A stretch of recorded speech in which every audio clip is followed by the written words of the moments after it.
14 আগস্টে যে ওখানে যে ঘটনাগুলো হয়েছে আপনি বললেন যে কেন আমরা ওপেন স্পেসটি দেইনি।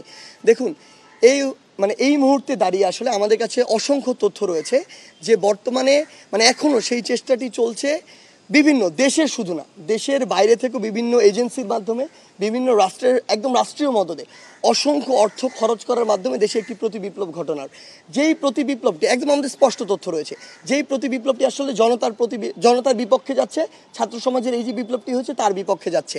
এখন আমাদের অবশ্যই সচেতন থাকতে হবে।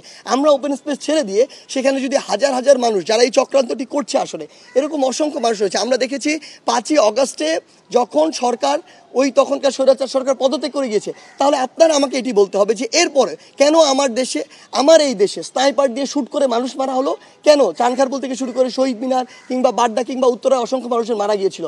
তার মানে যখন তিনি পদত্যাগ করে চলে গিয়েছেন তারপরও আসলে এই যে চক্রান্তটি সেটি শেষ হয়নি। তারা চেয়েছিল অস্থিতিশীল অবস্থা তৈরি করতে। আমাদের জায়গাটা হচ্ছে এটি যে 1-2 জন মানুষ ব্যক্তি হিসাবে গিয়েছে, তাকে বাধা দেওয়া হচ্ছে, এটি আমরা সমর্থন করি না।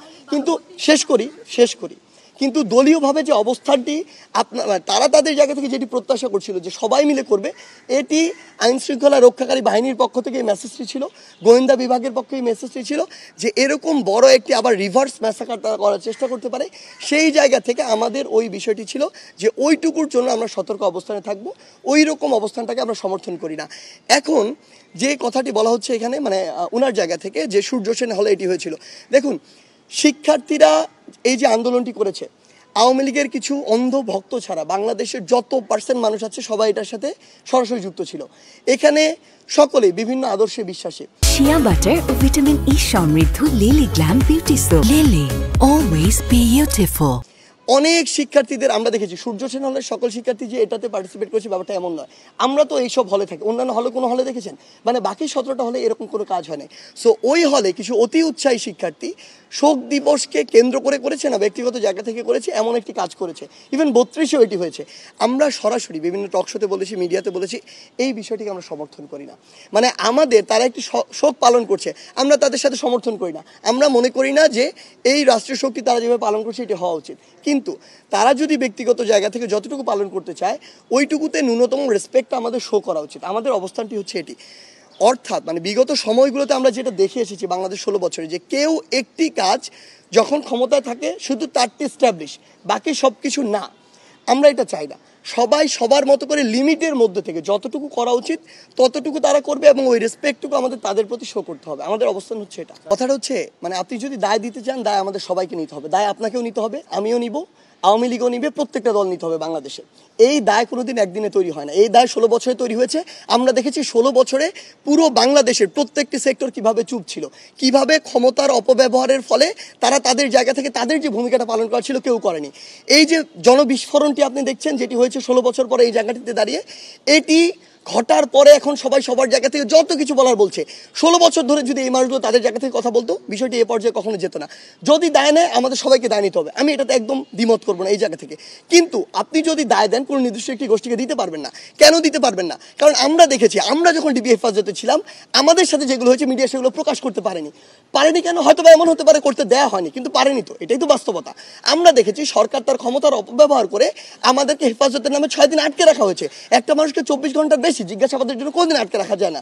সেটাতে এই যে একটি প্রেশার ক্রিয়েট করার যতটুকু বিষয় ছিল সেটি করা হয়নি। আমরা দেখেছি আমাদের আন্দোলনের সময় অসংখ্য সংবাদ সম্মেলন আমরা করেছি। বাংলাদেশের বর্তমান যে প্রচলিত মিডিয়া সিঙ্গেল একটিতে কোনো কিছু আসে নাই। তার মানে আপনাদের যতটুকু পালন করার কথা ছিল আপনারা করেননি, ওই দায়িত্বটুকু আপনার উপর বর্তায়। সেইমভাবে আমি কর্মসূচি ঘোষণা দিয়েছি। আমার কর্মসূচি আমি ধরে নিচ্ছি যে বিভিন্ন মানুষজন সেখানে তাদের রাজনৈতিক উদ্দেশ্য বাস্তবায়ন করার জন্য বা দেশকে অস্থিতিশীল করার জন্য, ইভেন ইফ আওয়ামী লীগ, ছাত্রলীগ, যুবলীগ, তাদের অসংখ্য মানুষজন বিভিন্ন ছদ্মবেশে ওইখানে ছিল এই কারণে যে তারা একটি অস্থিতিশীল অবস্থা তৈরি করতে চায়। আপনি দেখেছেন এই যে সংখ্যালঘুর বিষয়টা নিয়ে পুরো বাংলাদেশ যখন অস্থিতিশীল হচ্ছিল, আপনি যখন ঘেটে দেখেছেন, রিপোর্টে দেখেছেন যে ওই সময়টি তো তারা ছাত্রলীগ, আওয়ামী লীগ, যুবলীগ নিজেরাই ওই মন্দির ভেঙেছে। আমরা এরকম অসংখ্য রিপোর্ট দেখেছি। যখন পিছনের দিকে গিয়েছি আমরা দেখেছি তারা বিভিন্ন বাড়িতে হামলা করেছে, ভাঙচুর করেছে। রিজন কি? রিজন হচ্ছে তারা একটি অস্থিতিশীল অবস্থা তৈরি করতে চায়। সো আলটিমেটলি এই যে দায় দেওয়ার বিষয়টি, আমরা বিশ্বাস করি এই জায়গায় দায়টি আমাদের সবার। তবে আমরা এইটুকু বলছি, আপনি যেটি বললেন যে এই শোক পালন করার উচিত কিনা, আজকে 2024 সালের এই গণ অভ্যুত্থানে আওয়ামী লীগের যেসব নেতাদের উপরে আমি বলছি যে অত্যাচার হয়েছে, ধরে নিলাম তারা দেশ ছেড়ে পালিয়েছে, তাদেরকে মামলা দেওয়া হয়েছে, এই যে ঘটনাগুলো হয়েছে, এটার জন্য কি এখন আমরা শোক পালন করব? যদি এটার জন্য না করি 15ই আগস্ট 1975 জন্য আমরা শোক পালন করব না। আপনি দেখেছিলেন ওই 15ই আগস্ট 1975 যখন এই ঘটনাটি ঘটে পুরো বাংলাদেশ ব্যাপী মিষ্টি বিতরণ হয়েছিল। কারণ কি? কারণ ওই 72 থেকে 75 ঘটনা যদি দেখেন তখন স্বৈরাচার বা ফ্যাসিস্টের চরম একটি মাত্রা ছিল। ইতিহাস ঘাটলে আমরা এটি দেখতে পাই যে তখন আসলে আলটিমেটলি যা হয়েছিল এক জায়গার নির্দেশ থেকে হয়েছিল। এটি বাংলাদেশের মানুষের কোনো ঘটেনি। এমনকি বাংলাদেশের সাধারণ মানুষ ওই সময় যে বিষয়টি হয়েছিল যে সাধারণ মানুষ তার যে বিচারটি সেটি পায়নি, বরং বিচার নির্দিষ্ট একটি ঠিকানা থেকে, ধানমন্ডি 3200 কয়েকটি ঠিকানা থেকে পুরো বাংলাদেশে যেত। সো ওই সময় সামগ্রিক একটি বিপ্লবের ফল ওটি ছিল। আসলে আপনি যাদেরকে আজকে মানে দোষ দিয়ে ফাঁসিতে ঝুলাচ্ছেন, দেশের বাইরে পাচার করছেন, তাদের সাথে কি হয়েছিল আপনি সেটি কেন বলছেন না? বিগত 16 বছর ধরে আপনি এটি বলেন নাই, কারণ বললে হয় আপনার চাকরি থাকতো না, হয় মিডিয়া থাকতো না। This is the reality. So fact হচ্ছে আলটিমেটলি আপনার পিছনের ঘটনার দিকে যেতে হবে। আজকে 24 সালে যা হয়েছে এটা 24 সালের ঘটনা না, বিগত 16 বছর ধরে হয়েছে তার ঘটনা। সো আমাদের জায়গা থেকে আমরা মনে করি শুধু আমাদের জায়গা না, বরং রাষ্ট্রীয়ভাবে এই যে শক্তি এটি পালন করা উচিত নয়। কোনোদিন সিঙ্গেল কয়েকজন মেজর বা আর্মি অফিসার মিলে এই যে একটি অভ্যুত্থান সেটা 15 আগস্টে 1975 ঘটাতে পারতো না, বরং এটি একটি সামগ্রিক ক্ষোভ ছিল এবং সবার ওই যে একটি নীরবতার সমর্থনেরই কিন্তু একটি লক্ষণ। সেই জায়গা থেকে আমরা বিশ্বাস করি যে এই আপনি যে কথাটি বলছেন এটিতে আমরা সমর্থন করি না।